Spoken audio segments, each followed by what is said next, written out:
بسم الله الرحمن الرحيم.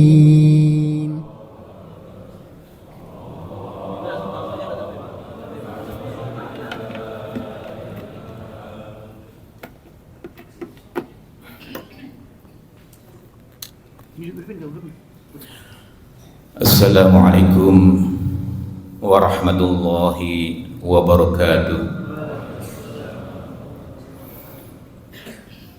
Bismillahirrahmanirrahim. Alhamdulillahi rabbil alamin. Alladzi khalaqal mauta wal hayata liyabluwakum ayyukum ahsanu amala wa huwal azizul ghafur.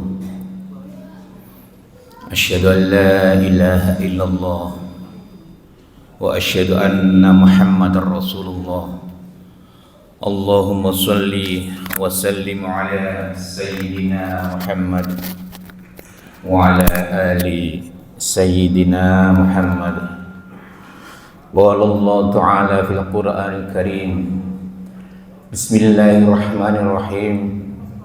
Inna a'tainakal kautsar fasalli lirabbika wanhar inna syani'aka huwal abtar. Qala Rasulullah sallallahu alaihi wasallam,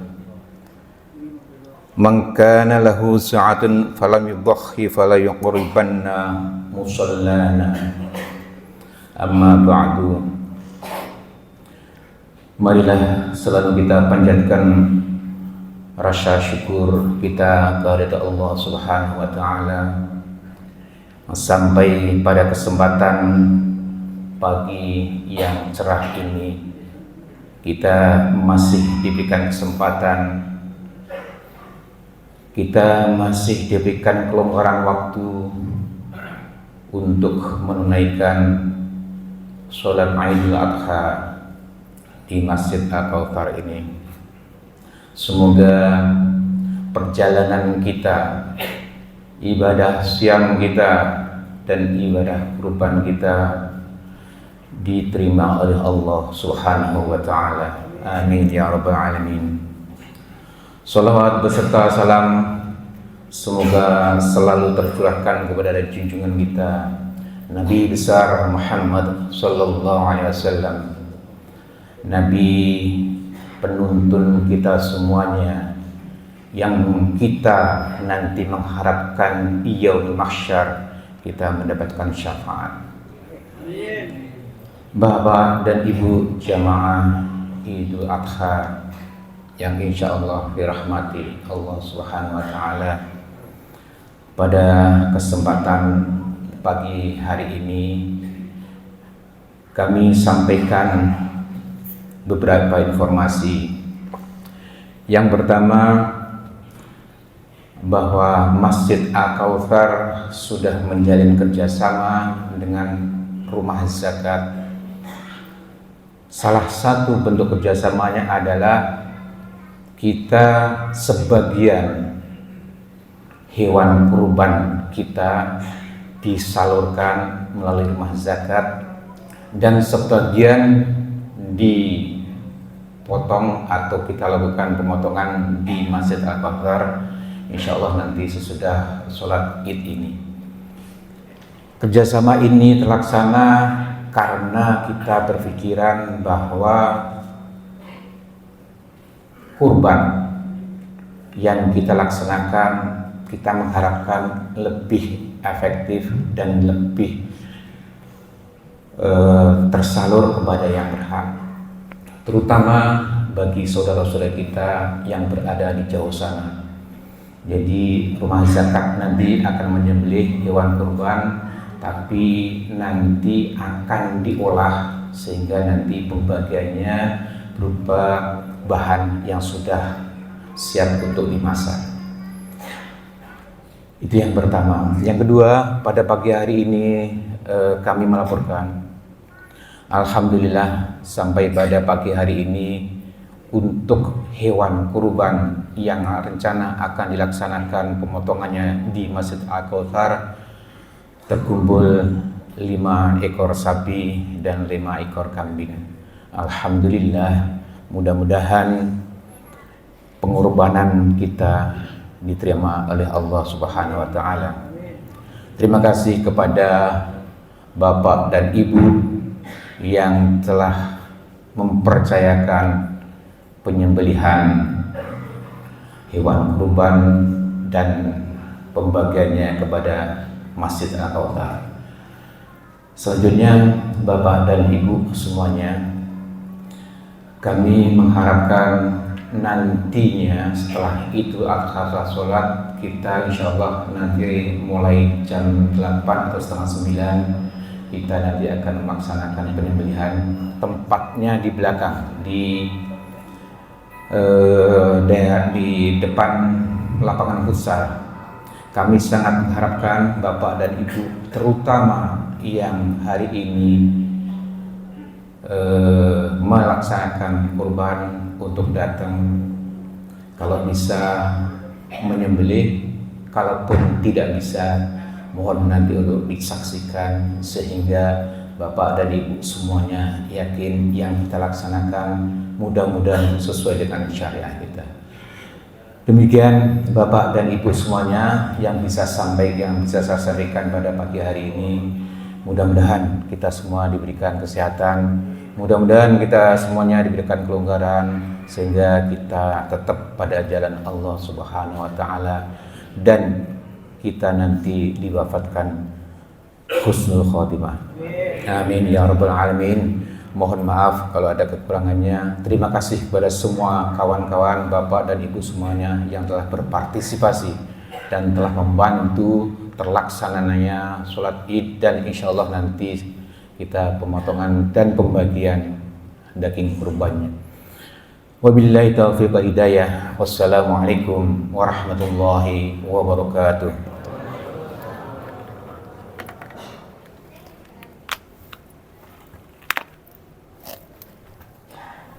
Bisa jalan ke?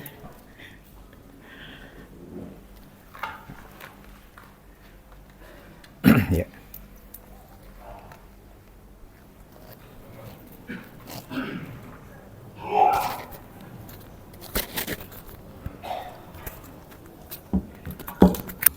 As-salatu sunnatu 'idil adha jami'atan rahimakumullah. As-salatu sunnatu 'idil adha jami'atan rahimakumullah. As-salatu la ilaha illallah.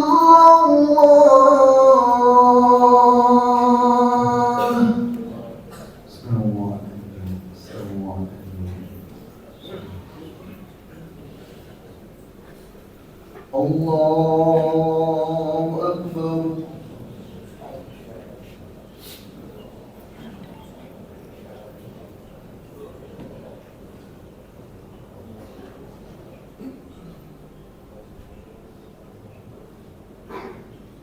Allahu Akbar.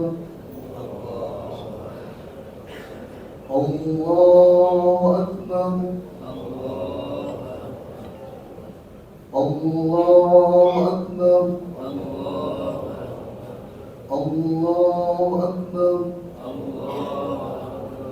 Allahu Akbar. Allahu Akbar. Allahu Akbar.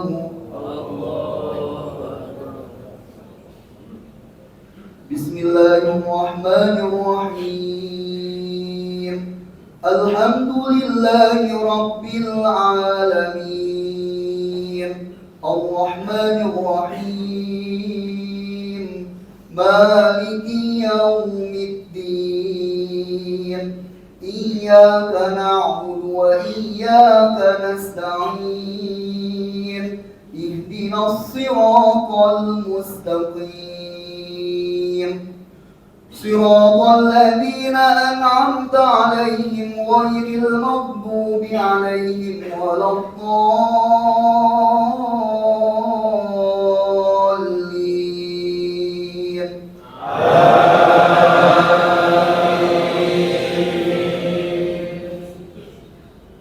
بسم الله الرحمن الرحيم. سبح اسم ربك الأعلى الذي خلق فسوى والذي قدر فهدى والذي أخرج المرعى فجعله غثاء أحوى سنقرئك فلا تنسى إلا ما شاء الله إنه يعلم الجهر وما يخفى ونيسرك لليسرى فذكر إن نفعت الذكرى سيذكر من يخشى ويتجنبها الأشقى الذي يصلى النار الكبرى ثم لا يموت فيها ولا يحيا قد أفلح من تزكى وذكر اسم ربه فصلى بل تؤثرون الحياة الدنيا والآخرة خير وأبقى إن هذا لفي الصحف الأولى صحف إبراهيم وموسى. الله أكبر.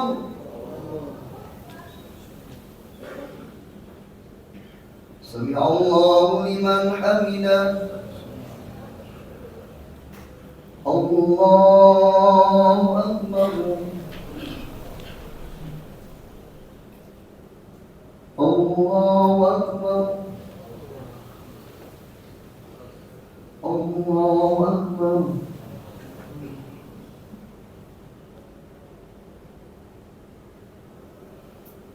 الله أكبر. الله أكبر.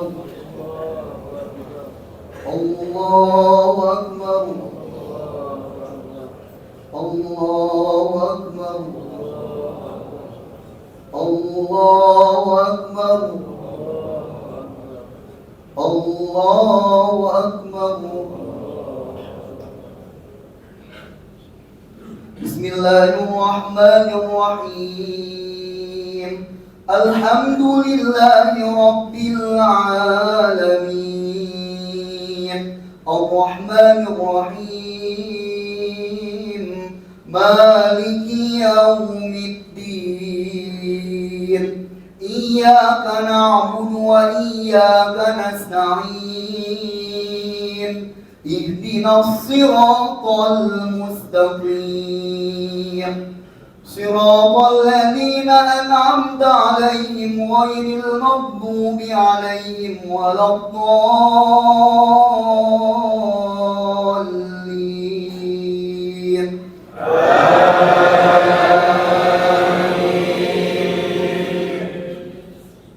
بسم الله الرحمن الرحيم.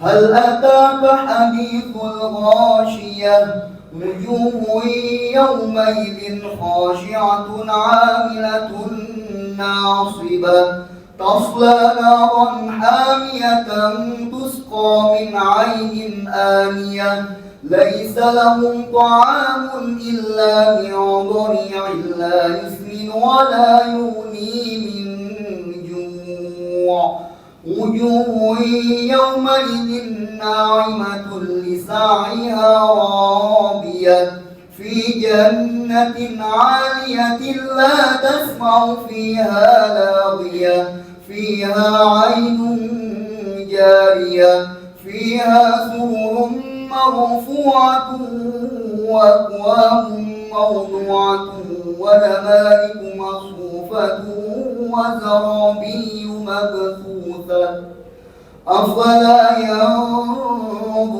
إلى الإبل كيف خلقت وإلى السماء كيف رفعت وإلى الجبال كيف نصبت وإلى الأرض كيف سطحت فذكر إنما أنت مذكر لست عليهم بمسيطر إلا من تولى وكفر فيعذبه الله العذاب الأكبر إن إلينا إيابهم ثم إن علينا حسابهم. الله أكبر.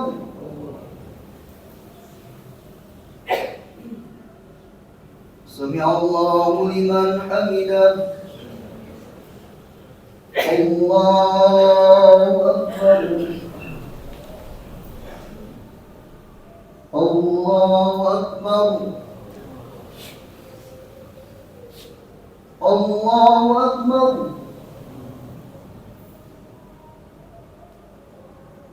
الله أكبر.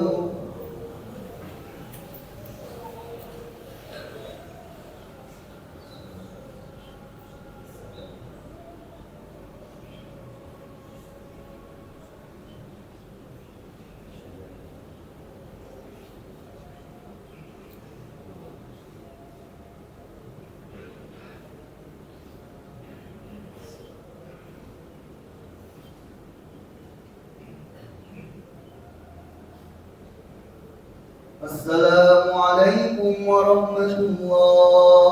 السلام عليكم ورحمة الله. الله أكبر. الله أكبر. الله أكبر. لا إله إلا الله. الله أكبر. الله أكبر ولله الحمد. الله أكبر. الله أكبر. لا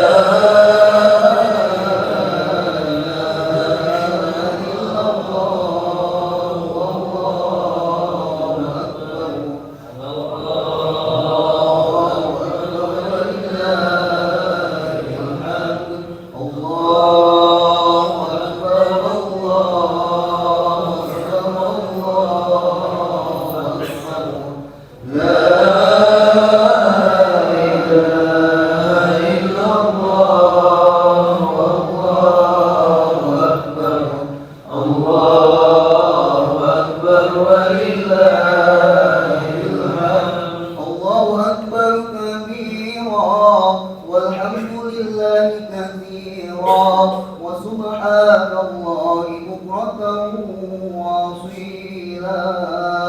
لا إله إلا الله ولا نعبد إلا إياه مخلصين له الدين ولو كره الكافرون. لا إله إلا الله وحده صدق وعده ونصر عبده وعز جنده وهزم الأحزاب وحده. لا إله إلا الله. والله أكبر. الله أكبر ولله الحمد. الله أكبر. الله أكبر. الله أكبر. لا إله إلا الله. الله أكبر. الله أكبر ولله الحمد. إن الله وملائكته يصلون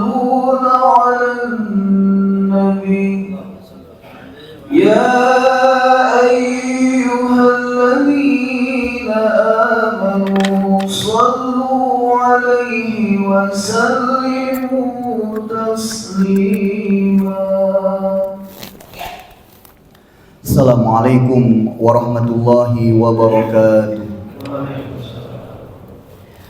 يا قائما بالصعيد الخطيب على المنبر من عيد الأضحى جامعة رحمكم الله. يا قائما بصعيد الخطيب على المنبر من عيد الأضحى جامعة رحمكم الله. أنصتوا واسمعوا وأطيعوا رحمكم الله. أنصتوا واسمعوا وأطيعوا رحمكم الله. الصلاة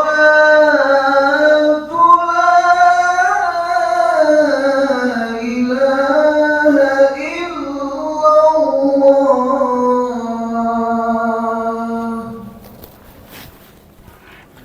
Allahu akbar, Allahu akbar, Allahu akbar. Allahu akbar, Allahu akbar, Allahu akbar. Allahu akbar, Allahu akbar, Allahu akbar, walillahil hamd. Allahu akbar kabira walhamdulillahi katsira wa subhanallahi bukratan wa asila. La ilaha illallah wa la na'budu illa iyyah mukhlishina lahud-din walau karihal kafirun. La ilaha illallah wallahu akbar. Allahu akbar walillahil hamd. Alhamdulillahilladzi ja'ala awwala baitin wudi'a lin-nasi lalladzi bi Bakkah mubarakan wa hudan lil alamin. Wa asyhadu an la ilaha illallah wahdahu la syarika lah al-malikul haqqul mubin. Wa asyhadu anna sayyidana wa nabiyyana Muhammadan abduhu wa rasuluh imamul anbiya wal mursalin. Allahumma fassalli wa sallim ala sayyidina Muhammadin wa ala alihi wa sahbihi ajma'in.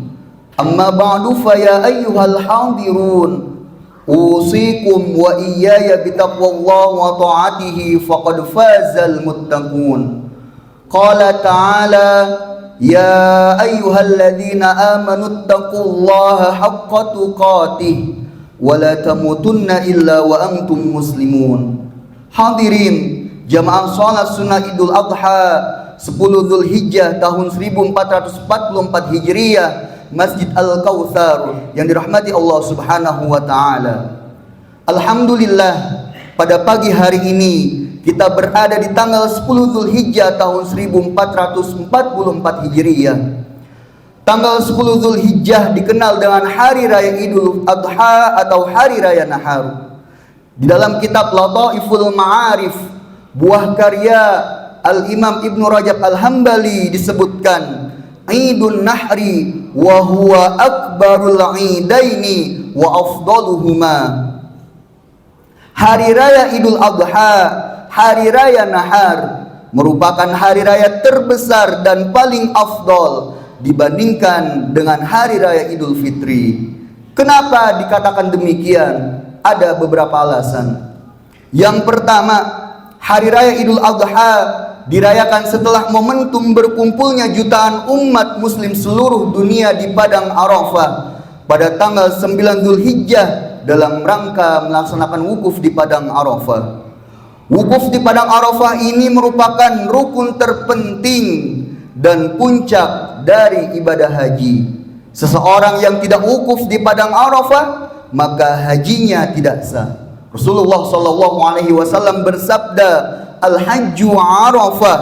Rukun haji yang paling agung itu adalah wukuf di padang Arafah. Faman adraka Arafah faqad adrakal hajja. Maka siapa saja yang memperoleh wukuf di padang Arafah, sungguh ia telah memperoleh pahala ibadah haji dan sempurna hajinya. Kemudian alasan yang kedua yaitu pada hari raya Idul Adha, tanggal 10 Zulhijjah sampai tanggal 13 Zulhijjah dilakukan prosesi penyembelihan hewan kurban di seluruh dunia sebagai sarana untuk mendekatkan diri kepada Allah Subhanahu wa taala. Allahu akbar, Allahu akbar, Allahu akbar, walillahil hamd. Hadirin yang dirahmati Allah Subhanahu wa taala, haji merupakan ibadah paripurna, perpaduan dari beragam aspek, baik aspek spiritual, sejarah, sosial, ekonomi, budaya, kemanusiaan, dan lain-lain. Ibarat jamuan makanan, ibadah haji adalah hidangan paling lengkap menunya. Semuanya bergizi dan bermanfaat bagi kehidupan manusia. Haji merupakan pertemuan massal spiritual tahunan bagi kaum muslimin seluruh dunia. Mereka yang berhaji adalah duyufur rahman, tamunya Allah Subhanahu wa ta'ala. Allah akan menjamu mereka dengan sebaik-baiknya jamuan. Puncaknya adalah surga dan mendapatkan ridhonya. Maka berbahagialah mereka yang mampu berhaji dan mendapatkan predikat haji yang mabrur. Allahu akbar, Allahu akbar, Allahu akbar, walillahil hamd. Hadirin yang dirahmati Allah Subhanahu wa taala, ibadah haji sangat istimewa karena mengandung banyak unsur historis. Salah satunya adalah napak tilas sejarah perjuangan Nabi Ibrahim, Nabi Ismail, dan Siti Hajar. Seperti tawaf mengelilingi Ka'bah, sa'i antara bukit Safa dan Marwah, dan sumur Zamzam. Semuanya dilakukan dalam bingkai ketaatan kepada Allah Subhanahu wa ta'ala.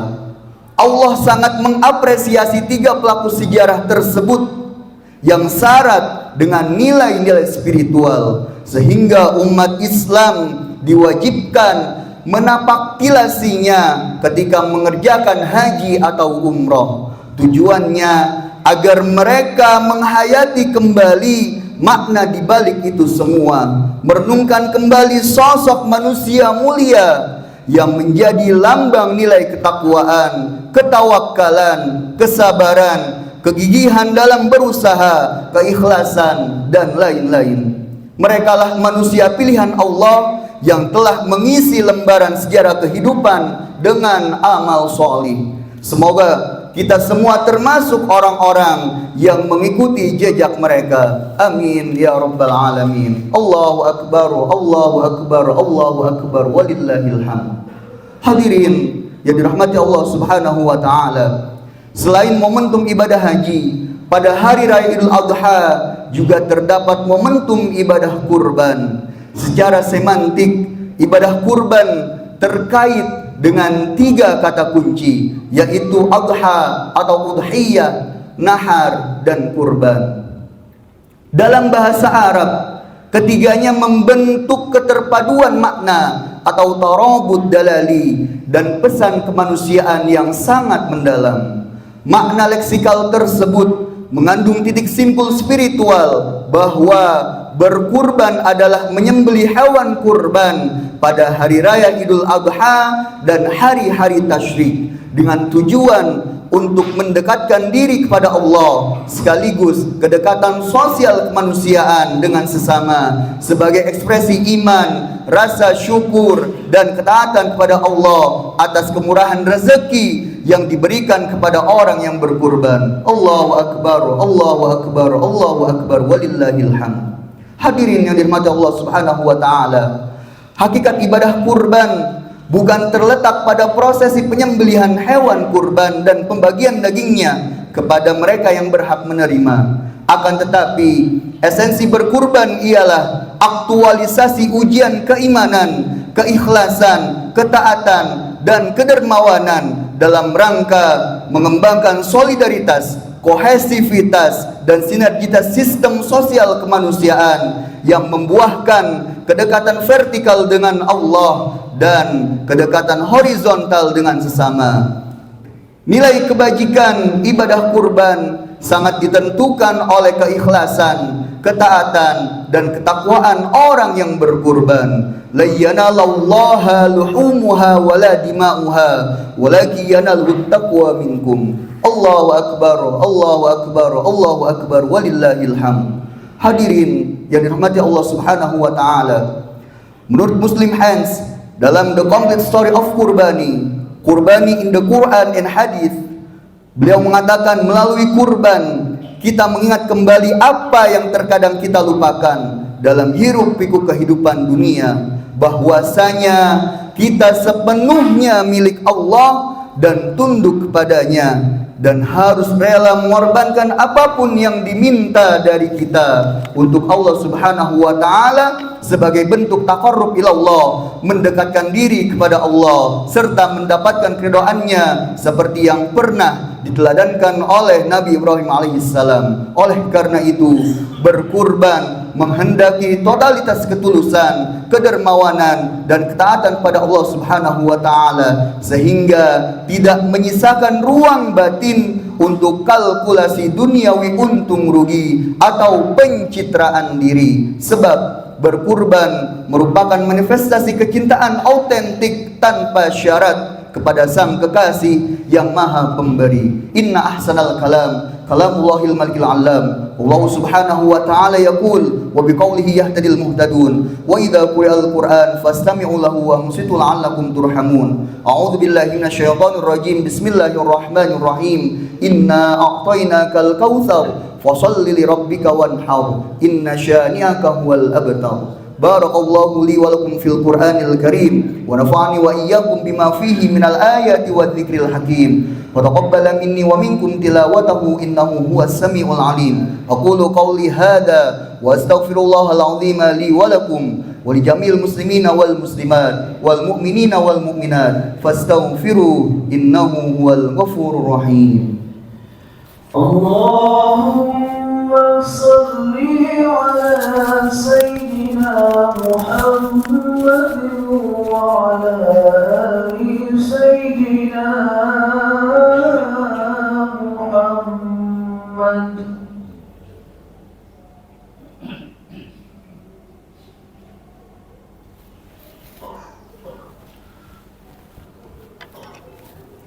Allahu akbar, Allahu akbar, Allahu akbar, Allahu akbar, Allahu akbar, Allahu akbar, Allahu akbar, walillahil hamd. Allahu akbar kabira walhamdulillahi katsira wa subhanallahi bukratan wa asila. La ilaha illallah wahdah صدق وعده ونصر عبده وعز جنده وهزم الأحزاب وحده. لا إله إلا الله والله أكبر الله أكبر ولله الحمد. الحمد لله الذي أمرنا بالاتحاد والاعتصام بحبل الله المتين. وأشهد أن لا إله إلا الله وحده لا شريك له إياه نعبد وإياه نستعين. وأشهد أن سيدنا ونبينا محمدا عبده ورسوله المبعوث رحمة للعالمين. اللهم فصل وسلم على سيدنا محمد وعلى آله وصحبه أجمعين. أما بعد فيا عباد الله اتقوا الله فيما أمر وانتهوا عما نهى عنه وحذروا واعلموا أن الله تعالى أمركم بأمر بدأ فيه بنفسه وثنى بملائكته المسبحة بقدسه وثلث بكم أيها المؤمنون من جنه وإنسه فقال تعالى ولم يزل قائلا عليما إن الله وملائكته يصلون على النبي يا أيها الذين آمنوا صلوا عليه وسلموا تسليما اللهم صل على سيدنا محمد وعلى آل سيدنا محمد كما صليت على سيدنا إبراهيم وعلى آل سيدنا إبراهيم وبارك على سيدنا محمد وعلى آل سيدنا محمد كما باركت على سيدنا إبراهيم وعلى آل سيدنا إبراهيم في العالمين إنك حميد مجيد وارض اللهم عن الخلفاء الراشدين ساداتنا أبي بكر وعمر وعثمان وعلي وعن بقية الصحابة وقرابة رسول الله أجمعين والتابعين وتابع التابعين ومن تبعهم بإحسان إلى يوم الدين وارض عنا معهم برحمتك يا أرحم الراحمين اللهم اغفر للمؤمنين والمؤمنات والمسلمين والمسلمات الأحياء منهم والأموات إنك سميع قريب مجيب الدعوات يا قاضي الحاجات ويا غافر الذنوب والسيئات اللهم أعز الإسلام والمسلمين اللهم أعز الإسلام والمسلمين اللهم أعز الإسلام والمسلمين وأهلك الكفرة والمشركين اللهم اهدنا بالتقوى والاستقامة وأعذنا من موجبات الندامة في الحال والمآل إنك سميع الدعاء ربنا تقبل منا إنك أنت السميع العليم وتب علينا إنك أنت التواب الرحيم ربنا آتنا في الدنيا حسنة وفي الآخرة حسنة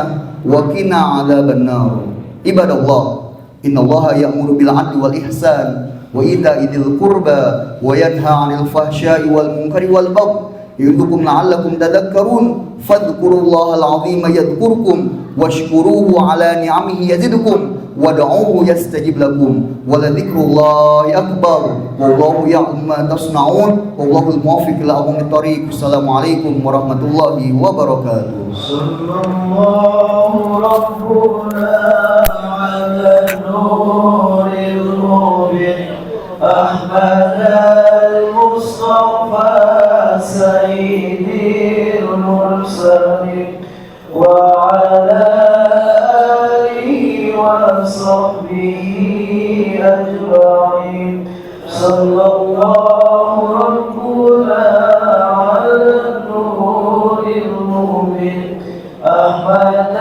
المصطفى سيد المرسلين وعلى آله وصحبه أجمعين صلى الله ربنا على النور المبين أحمد المصطفى سيد المرسلين وعلى آله وصحبه أجمعين صلى الله ربنا على النور المبين أحمد المصطفى سيد المرسلين وعلى آله وصحبه أجمعين صلى الله ربنا على النور المبين أحمد المصطفى سيد المرسلين وعلى آله وصحبه أجمعين صلى الله ربنا على النور المبين أحمد المصطفى سيد المرسلين وعلى آله وصحبه أجمعين صلى الله ربنا على النور المبين أحمد المصطفى سيد المرسلين وعلى آله وصحبه أجمعين اللهم صل وسلم وبارك عليه سنة الله.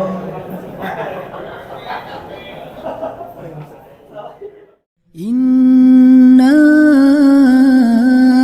أعطيناك الكوثر فصل لربك وانحر إن شانئك هو الأبتر.